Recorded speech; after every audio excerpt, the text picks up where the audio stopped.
पढ़े लिखे मनुष्यों की सारी मानवता क्या सिर्फ मनुष्य के लिए ही है? खैर, पूरी तरह तो मनुष्यों के लिए भी नहीं।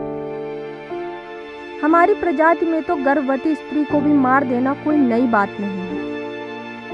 इन पढ़े लिखे लोगों से बेहतर तो वो आदिवासी हैं जो जंगलों को बचाने के लिए अपनी जान तक लगा देते हैं।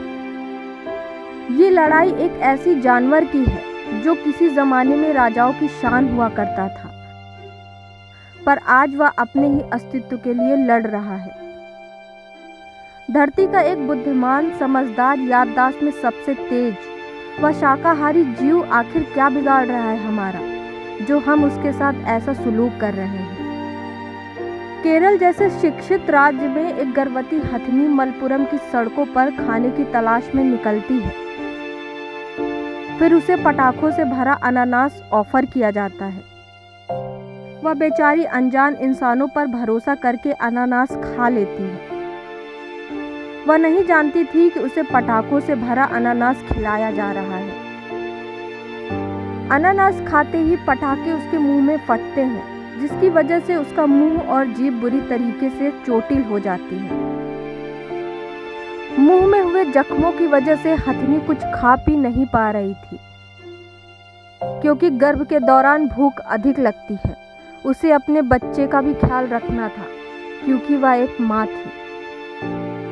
आपको बता दें, घायल हथनी भूख और दर्द से तड़पती हुई सड़कों पर भटकती रही, लेकिन किसी ने उसका दर्द नहीं समझा।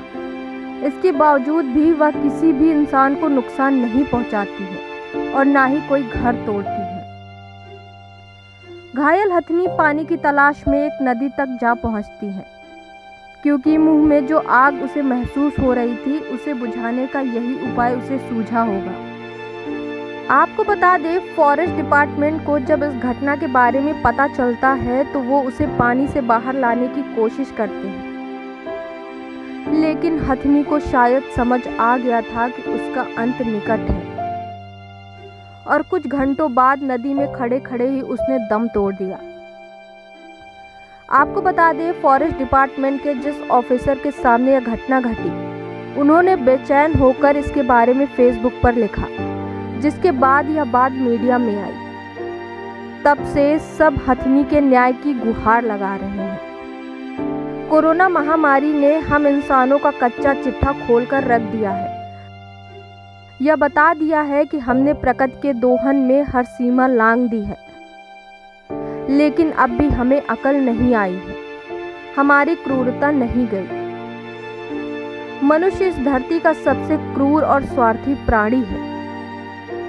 हम दुआ करते हैं यह हथनी इन क्रूर मनुष्यों के बीच में फिर कभी जन्म ना ले। ईश्वर उस हथनी की आत्मा को शांति दे। Bureau report, Satyoday media.